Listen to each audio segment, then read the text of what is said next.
അതെ ഡോക്ടറെ, നമ്മൾ പല്ല് എടുത്ത് കളഞ്ഞിട്ട് അവിടെ വേറെ പല്ല് വെക്കാൻ പറയുന്നില്ലേ, അതെന്തുകൊണ്ടാ?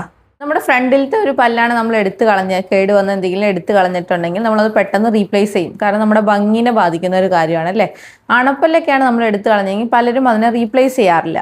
നമ്മുടെ ഒരു പല്ല് എടുത്തു കളയുകയാണെങ്കിൽ അതിൻ്റെ തൊട്ടടുത്തുള്ള 2 പല്ലുകളും അഡ്ജസൻ്റ് ആയിട്ടുള്ള 2 ടൂത്തുകളും പതുക്കെ ഷിഫ്റ്റ് ചെയ്യും. ഈ സ്ഥലത്തോട്ട് പതുക്കെ മൂവ് ചെയ്യും. അതുപോലെ തന്നെയാണ് മുകളിൽ നിന്നുള്ള അതിൻ്റെ ഒപ്പോസിറ്റ് ആയിട്ടുള്ള പല്ല് പതുക്കെ താഴത്തോട്ട് ഇറങ്ങി വരും. പല്ലിൻ്റെ ഒരു നോർമൽ ടെൻഡൻസിയാണ് പല്ലിന് എപ്പോഴും ഒരു നല്ലൊരു ബൈറ്റ് കിട്ടുക എന്നുള്ളത്. അത് കിട്ടാത്ത പക്ഷമാണ് ഇത് സംഭവിക്കുന്നത്. സോ ഇങ്ങനെ സംഭവിക്കുന്നത് വഴി നമ്മുടെ ബൈറ്റ് പണ്ടുണ്ടായിരുന്ന ബൈറ്റിൽ നിന്നും വ്യത്യാസം വന്ന് ബൈറ്റ് തെറ്റും. അതുകൊണ്ട് നമുക്ക് പ്രോപ്പറായിട്ട് ഫുഡ് കഴിക്കാൻ പറ്റില്ല.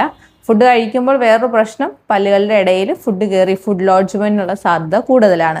ഈ പല്ല് ചെരിഞ്ഞൊക്കെ നിൽക്കുന്നത് കൊണ്ട് ഫുഡ് ലോഡ്ജ്മെൻറ്റ് ഉണ്ടായി പല്ലിന് ഭാവിയിൽ കേടുവരാനും പറ്റും. സോ അതുകൊണ്ട് മാക്സിമം എത്രയും പെട്ടെന്ന് പല്ല് റീപ്ലേസ് ചെയ്ത് കൊടുക്കാനാണ് നമ്മൾ പറയാറ്.